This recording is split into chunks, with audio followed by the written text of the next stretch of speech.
Assalamualaikum. Terima kasih kepada saudari pengacara majlis yang berusaha Puan Hayati binti Muhammad Johari, Guru Besar Sekolah Kebangsaan Felda Mawakil, guru-guru, murid-murid serta hadirin dan hadirat yang dikasihi sekalian. Pertama sekali saya ingin merakamkan setinggi-tinggi penghargaan dan terima kasih kepada pihak Sekolah Kebangsaan Felda Mawakil kerana sudi menjemput saya untuk menyampaikan ucapan bersempena program sokongan Bahasa Ibunda Bahasa Melayu. Saya difahamkan program ini akan dilaksanakan pada setiap tahun dan termasuk di dalam takwim perancangan sekolah. Syabas dan tahniah diucapkan kepada pihak sekolah kerana berjaya melaksanakan program seperti ini. Saya berharap program ini dapat diteruskan lagi pada masa akan datang. Seterusnya, saya juga ingin mengucapkan rasa syukur dan terima kasih kepada semua para hadirin yang sudi meluangkan masa menghadiri program ini. Hadirin dan hadirat yang dikasihi sekalian, sesungguhnya peribahasa Melayu ada menyebut bahasa jiwa bangsa. Seperti yang kita semua sedia maklum, dalam kehidupan kita, manusia sentiasa berkomunikasi. Ini bertujuan untuk berhubung dan menyampaikan maklumat di antara satu sama lain. Selagi bernyawa, manusia akan berkomunikasi tidak kira di mana sahaja kerana manusia tidak boleh hidup bersendirian. Oleh itu, kesantunan berbahasa amat dititik beratkan dalam diri individu dan masyarakat yang merangkumi semua aspek kehidupan. Berdasarkan apa yang telah saya perkatakan sebentar tadi, topik kesantunan bahasa sangat sesuai dalam masyarakat Malaysia dan bangsa Melayu kerana satu daripada ciri yang menjadikan masyarakat Malaysia dan bangsa Melayu dihormati ialah kesantunan bahasa mereka. Menurut Kamus Dewan edisi keempat tahun 2005, santun membawa maksud halus sesuatu budi bahasa atau budi pekerti, beradab serta bersopan. Kesantunan pula merujuk kepada kehalusan sesuatu budi bahasa dan budi pekerti. Berbahasa pula membawa maksud memakai atau menggunakan bahasa. Maka, kesantunan bahasa dapat dirumuskan sebagai kehalusan budi bahasa dalam memakai atau penggunaan sesuatu bahasa. Isu-isu kesantunan dalam masyarakat Malaysia adalah termasuk tentang isu pendidikan, isu media massa, isu teknologi maklumat dan komunikasi, isu gejala sosial, isu sikap ibu bapa dan masyarakat serta isu pertembungan budaya. Dengan itu, konsep kesantunan adalah kurang relevan jika perbincangannya terbatas kepada aspek berbahasa dan perlakuan semata-mata dan haruslah dikaitkan dengan konsep keikhlasan.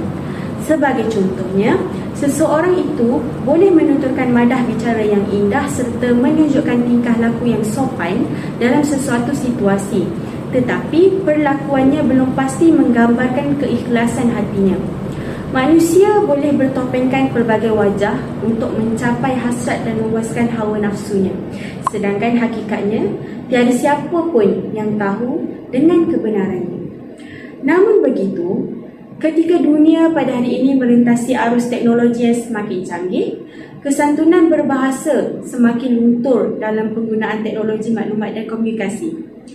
Pada era ledakan teknologi ini, keutamaan tidak difokuskan pada kesantunan berbahasa sahaja. Malah, penggunaan bahasa dengan suka membangga diri, memaki hamun, menfitnah, mengejek dan merendahkan orang lain semakin teruk. Perkara ini jelas menunjukkan penghakisan budaya ketimuran dan kesantunan berbahasa yang menggambarkan peribadi bangsa yang negatif. Selain itu, Malaysia adalah negara yang terkenal dengan keunikannya yang mempunyai masyarakat yang berbilang kaum, agama dan budaya serta hidup rukun damai sejak 65 tahun selepas kemerdekaannya. Oleh itu, sebagai rakyat yang prihatin di bahu kitalah tergalasnya tanggungjawab dalam mengekalkan keharmonian dalam masyarakat Malaysia. Namun begitu, isu pertembungan budaya pada hari ini semakin menjadi perhatian. Realitinya pada masa kini, pertembungan budaya tidak akan berlaku sekiranya budaya yang mempengaruhi tidak mendapat tentangan dari budaya yang lain. Banyak bahasa barat telah masuk ke dalam bahasa kita. Contohnya, malam ini kita pergi dinner. Melalui ayat tersebut, dapat membuktikan betapa hebatnya pengaruh Barat terhadap kita. Sebenarnya, ini merupakan perkara yang biasa dalam masyarakat kita dengan penggunaan bahasa yang bercampur. Tetapi, itu bukanlah suatu masalah atau sesuatu yang buruk kerana bahasa Barat lebih biasa digunakan. Namun, cara percakapan yang kasar turut dicampur di dalam bahasa Melayu, terutamanya golongan remaja yang menganggap bahasa Barat yang kasar itu sesuatu yang dapat membesarkan maruah diri sendiri dan mereka tidak tahu bahawa itu akan menjatuhkan maruah diri mereka. Pengaruh budaya Barat telah membawa kesan buruk kepada keruntuhan akhlak seseorang maupun masyarakat pada masa kini. Hal ini kerana semakin ramai golongan muda hari ini mengejar gaya hidup global yang berasaskan kehidupan Barat. Misalnya, memakai pakaian berjenama Barat, media Barat yang semakin membanjiri masyarakat muda dan lain-lain lagi. Kesan intelektual Barat telah memaparkan sifat negatif dalam kalangan mereka apabila sesuatu perkara yang suci dan menerapkan nilai-nilai yang baik seperti institusi agama tidak lagi serasi dengan jiwa mereka. Oleh itu, peranan pihak sekolah adalah salah satu peranan penting dalam membentuk kesantunan berbahasa dalam kalangan pelajar. Kerana di sekolah merupakan persekitaran yang biasa dilalui oleh pelajar dengan mengajukan kempen-kempen yang berkaitan dengan bahasa untuk diterapkan oleh mereka. Okay, seterusnya, saya mempersilakan sahabat saya untuk meneruskan ucapan kami. Seterusnya, hadirin dan hadirat yang dikasihi sekalian. Jika murid mendengar kata, tidak guru berkata cela. Jika ibu bapa bekerja sama, tidaklah anak berduka cita. Jika kita seia sekata, tiada timbal sengketa. Jika seiring kita berusaha, pasti semua akan berjaya. Ketika dunia hari ini beradaptasi arus teknologi yang semakin canggih, isu-isu kesantunan bahasa dalam masyarakat Malaysia pula semakin berleluasa dan menunjukkan belang. Sifat positif dalam diri masyarakat Malaysia saban hari semakin luntur. Ketidakprihatinan yang ditunjukkan masyarakat menjadi lebih biadab kerana kesantunan dalam berbahasa semakin rapuh dan ampuh. Bahkan, kita sendiri mula merasa bahagia apabila banyak contoh-contoh yang tidak dapat diterapkan dalam diri anak-anak. Di persekitaran kita, semakin banyak contoh-contoh kerapuhan nilai kesantunan yang terjadi di hadapan mata kita sendiri. Mengapakah hal ini berlaku? Justru, marilah kita sama-sama mengupas persoalan hangat ini yang sering terpampang di tablet-tablet tempatan. Menurut Kamus Dewan edisi keempat 2015, santun membawa maksud halus, iaitu sesuatu budi bahasa atau budi pekerti, beradab serta bersopan. Kesantunan pula merujuk kepada kehalusan sesuatu budi bahasa dan budi pekerti. Berbahasa pula membawa maksud memakai atau menggunakan bahasa. Maka kesantunan bahasa dapat dirumuskan sebagai kehalusan budi bahasa dalam memakai atau penggunaan sesuatu bahasa. Kesantunan dalam konteks yang lebih luas pula tidak hanya merujuk kepada kesantunan berbahasa semata-mata, tetapi juga merujuk kepada aspek non-verbal seperti tingkah laku, mimik muka, nada suara. Dalam hal ini, Lakoff 1975 mendefinisikan kesantunan sebagai perlakuan yang mengurangkan pergeseran dalam sesuatu interaksi. Definisi ini adalah lebih kurang sama dengan definisi yang diutarakan oleh Asma Haji Omar. Tuan-tuan dan puan-puan, seperti yang kita ketahui, isu kesantunan bahasa pada hari ini adalah akibat daripada berbicara dengan bahasa yang kurang santun dan bahkan tidak sopan serta menghina sehingga boleh membuatkan pihak lain tersinggung. Sebagai contohnya adalah perkataan bodoh, lembab, gemuk dan lain-lain. Semua orang perlu berbicara dengan menggunakan perkataan yang sopan di mana sahaja. Bukan hanya di sekolah dan di tempat kerja, malah kita perlu berbicara dengan sopan kepada semua orang. Sebagai contohnya, guna bahasa yang sopan apabila berbicara dengan cikgu. Akan tetapi menggunakan bahasa yang kasar kepada pekerja pembersihan sekolah, itu adalah sangat tidak boleh dilakukan. Sebagai contoh yang lain ialah kita berbicara sopan dan lemah lembut kepada orang kaya.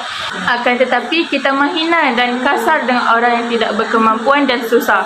Apabila seseorang berbicara dengan santun, segala masalah tentu dapat diselesaikan. Manakala jika seseorang itu menggunakan perkataan yang kasar, ianya akan menimbulkan masalah terhadap orang lain. Contohnya, isu bahasa yang berlaku di sebuah sekolah di mana seorang pelajar itu telah memanggil cikgu lelakinya dengan perkataan pondan.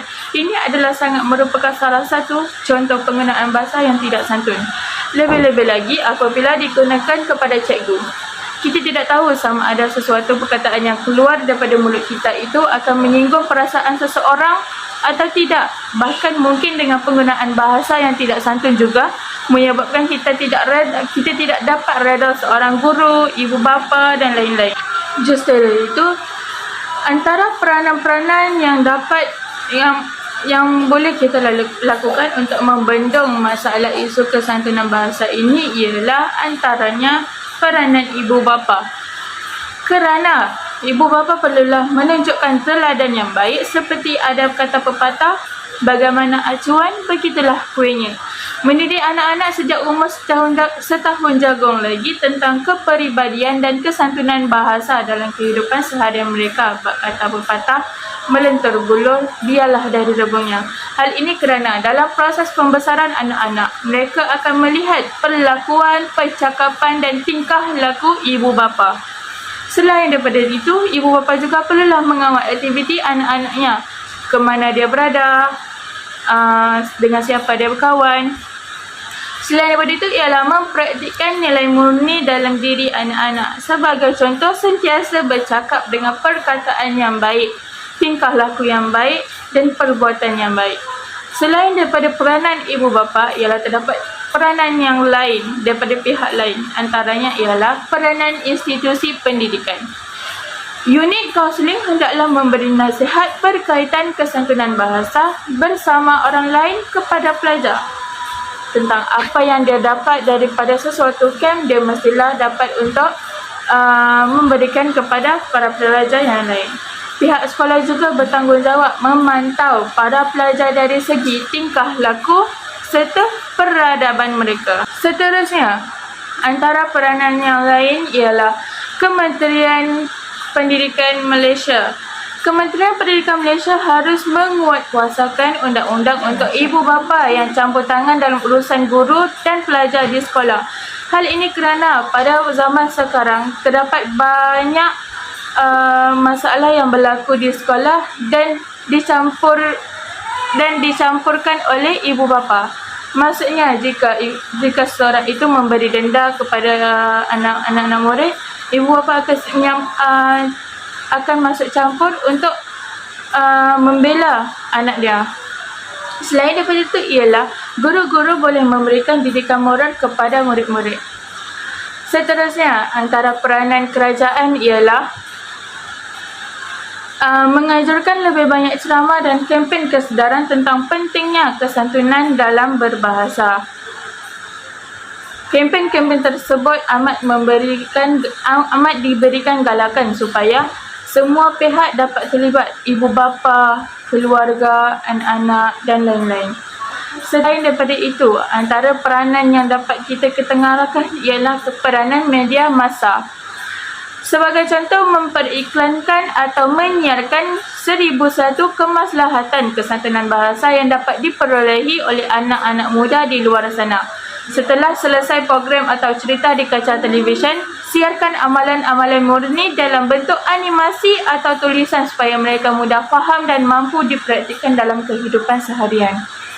Seterusnya ialah kesantunan berbahasa adalah kita menggunakan perkataan yang bersesuaian dan indah. Hal ini supaya kita dianggap tidak dianggap sebagai biadab atau tidak berbudi bahasa. Hanya kosakata yang halus dan sopan digunakan untuk menyampaikan sesuatu mesej tertentu. Apakah remaja dewasa ini menggunakan bahasa yang sopan? Isu ini banyak diperkatakan dalam masyarakat hari ini. Penggunaan bahasa dalam kalangan remaja semasa kini menimbulkan keresahan banyak pihak. Bahasa merupakan medium untuk mengungkapkan pemikiran dan menyampaikan perasaan penuturnya. Lebih daripada itu, bahasa juga menggambarkan kepribadian, latar belakang dan tahap pendidikan seseorang itu. Jadi ianya amat penting untuk kita praktikkan pada zaman sekarang.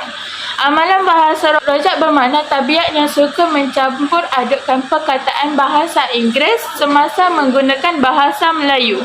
Gejala ini semakin berleluasa dalam kalangan masyarakat sehingga mencemari martabat bahasa Melayu. Lebih memberatkan lagi ialah gejala ini menular dengan begitu meluas dalam golongan berpendidikan tinggi yang menjadi pemimpin masyarakat. Penggunaan bahasa rojak dalam bahasa singkatan boleh menjejaskan pembelajaran di peringkat sekolah. Kini, kebanyakan pelajar sering menggunakan bahasa rojak untuk berkomunikasi dan menggunakan bahasa singkatan dalam penghantaran sistem pesanan ringkas iaitu SMS. Apabila gejala ini dijadikan sebagai amalan harian, keadaan ini akan menjejaskan keputusan peperiksaan bagi seseorang pelajar sekolah maupun negeri. Hal ini demikian kerana mereka tiada kemahiran dalam menulis karangan dengan menggunakan bahasa yang betul. Mereka telah biasa menggunakan bahasa rojak dalam kehidupan seharian mereka. Sehubungan dengan itu, mereka akan menghadapi kesukaran untuk menulis tanpa menggunakan bahasa rojak.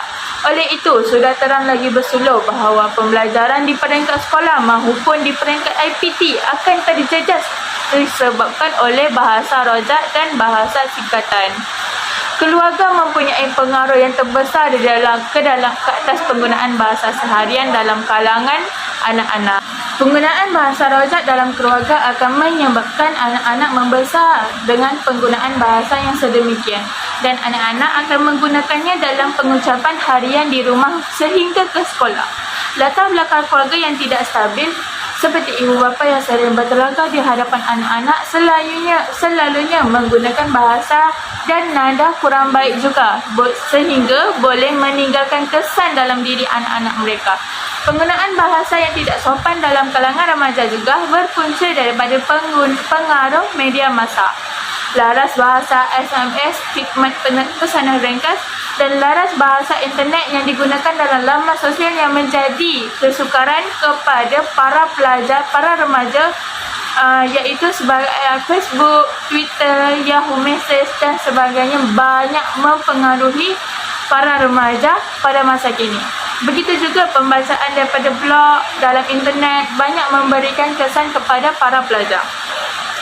Nilai berbudi bahasa dan pengamalan adat resam yang sopan tidak lagi menjadi pegangan lantaran dipengaruhi unsur-unsur negatif seperti individualistik dan kebebasan tanpa batasan. Ketidaksopanan dalam pertuturan inilah juga menyebabkan tindakan fizikal yang dilakukan oleh para remaja menjadi tidak bermoral dan mudah terlibat dengan unsur-unsur negatif. Dan budaya daripada acuan barat dijadikan sandaran maju dan moden. Sikap berpoya-poya, rasa hilang malu dan adab melanggar tertib dan peraturan menjadi sebahagian yang melayari watak remaja. Hal ini adalah sangat buruk pada masa kini. Sekiranya remaja pada masa kini terus alpa dengan gaya hidup mereka, tentunya akan memberikan kesan kepada negara pada masa depan. Kerana remaja hari ini pastinya suatu hari nanti akan berada di barisan hadapan untuk mengambil alih tampuk kepimpinan keluarga, masyarakat dan negara. Antara langkah-langkah yang untuk mengatasi isu kesatuan bahasa ini ialah yang pertama dalam menangani masalah ini, institusi keluarga yang paling utama hendaklah memainkan peranan untuk membimbing anak-anak mereka dalam membentuk gaya pertuturan yang sopan dan teratur. Ibu bapa hendaklah bertegas supaya anak-anak terbiasa dengan disiplin dan bertuturan yang sopan walau di mana mereka berada. Langkah yang kedua ialah pihak sekolah juga hendaklah mengambil berat dalam perkara ini. Pelajar hendaklah tidak sahaja dipantau dari segi tingkah lakunya, akan tetapi adab sopan terutamanya berkaitan dengan pertuturan yang diucapkan semasa di sekolah. Sudah sampai masanya para remaja menjalani transformasi dalam pengamalan nilai murni melalui kesantunan berbahasa dalam sistem pendidikan. Nilai kesantunan ini perlu diterapkan kerana nilai ini akan menggambarkan hati budi, akal budi dan sahsia penuturnya. Kita sesungguhnya ingin melihat remaja hari ini bukan mempunyai ilmu pengetahuan yang tinggi tetapi juga memiliki sahsia yang berkepribadian mulia yang akan menjadi kebanggaan semua. Pada era globalisasi ini, isu fitnah semakin berleluasa sejajar dengan kemajuan teknologi dan ekonomi di negara ini, di negara kita. Fitnah merupakan satu perbuatan yang terkutuk dan sangat dicela oleh agama kerana ia akan menimbulkan pergaduhan dan ketidakfahaman antara pihak yang terlibat. Akibat isu kesantunan bahasa yang dihadapi oleh para remaja sekarang, mereka banyak menggunakan media massa untuk melontarkan kata-kata yang kesat. Daripada situ akan terjadinya satu masalah memfitnah antara satu sama lain.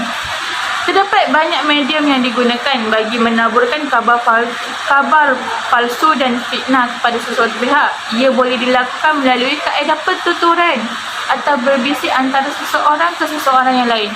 Menggunakan medium komunikasi moden seperti menggunakan media massa, sama ada melalui berita, akhbar, radio, televisyen, internet dan lain-lain.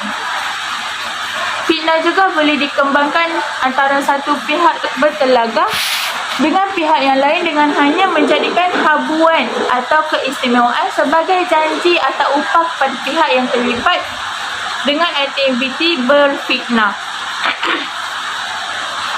Banyak firman Allah dalam Al-Quran dan hadis yang menyatakan segala fitnah dan keburukannya. Antara firman Allah yang menyatakan tentang fitnah ialah, wahai orang yang beriman, jika datang kepadamu seorang fasik membawa sesuatu berita, maka selidik untuk menentukan kebenarannya, supaya kamu tidak menimpa sesuatu kaum dengan perkara yang tidak diingini, dengan sebab kejahilan kamu mengenainya, sehingga menyebabkan kamu menyesali perkara apa yang kamu lakukan. Surah Al-Hujurat ayat ke-6. Pada zaman moden dan teknologi dan globalisasi ini, fitnah cyber berlaku dan tersebar dalam pelbagai saluran media massa dan elektronik. Bahkan ianya semakin berleluasa melalui laman-laman sosial seperti Facebook, Twitter. Fitnah yang dicetuskan tersebar dengan cepat, meluas dan mudah tanpa sebarang sekatan dan akhirnya mencetuskan huru-hara dan ketidakstabilan dalam masyarakat. Kenapa hal ini berlaku? Kerana adanya tidak kesantunan bahasa dalam berbicara. Jenayah fitnah merupakan satu jenayah yang berlaku sama ada di alam nyata maupun di alam cyber. Tambahan lagi dengan adanya kemudahan laman rangkaian media sosial yang membolehkan seseorang berinteraksi dan bertutur pendapat, malah memberikan informasi atau dokumen dengan hanya menekan di hujung jari. Dengan adanya medium perinteraksian seperti media sosial seperti ini, tidak mustahil seseorang boleh menyatakan kepada seseorang lain sesuatu yang tidak benar atau sebagainya, dan seterusnya menjadi fitnah. Sebagai contohnya ialah isu ketidaksantunan berbahasa dalam masyarakat pada masyarakat kini akan membuatkan segala apa yang kita cakap tidak diterima oleh orang lain. Hal ini kerana laras bahasa yang kita gunakan, kosakata yang kita gunakan tidak berketepatan dan menjadikan sesuatu itu dalam konteks menfitnah. Budaya penyebaran fitnah melalui alam cyber seperti Facebook, Twitter, blog dan sebagainya telah menjadi satu kebiasaan yang semakin popular dalam kalangan masyarakat kita hari ini. Malah ianya turut menjadi satu kewajipan bagi setengah individu yang suka menyebarkan berita palsu dan panas yang negatif dalam kalangan masyarakat dan mendapatkan keburukan kepada pelbagai pihak. Ramai pembaca yang kebanyakan daripada pihak mereka sendiri mengamalkan konsep setiap apa yang disiarkan dianggap betul dan tepat. Hal ini amatlah bahaya kerana mereka mempercayainya 100% tanpa menyelidiknya terlebih dahulu. Disebabkan itu, antara peranan yang paling penting ialah peranan media massa untuk membendung masalah isu kesantunan bahasa ini. Kenapa? Macam yang saya cakap tadi, ramai pembaca yang kebanyakan daripada mereka mengamalkan konsep setiap yang disiarkan mereka dianggap betul dan tepat.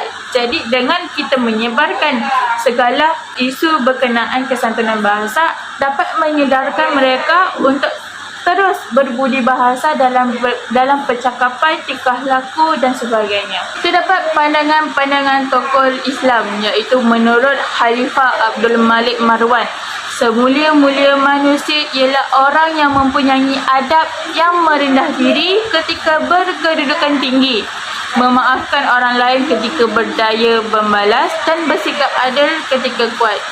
Menurut Hamka, kesantunan berbahasa adalah kata-kata yang lemah dan beradab yang dapat melembutkan hati dan manusia yang keras. Beliau tambah lagi bahawa kecantikan yang abadi terletak pada keelokan adab dan ketinggian ilmu seseorang, bukan terletak pada wajah dan pakaiannya. Menurut Nabi Muhammad SAW melalui hadis-hadisnya menekankan kesantunan berbahasa dengan bersabda bahawa barang siapa yang beriman kepada Allah dan hari akhirat maka hendaklah berkata baik atau lebih baik diam.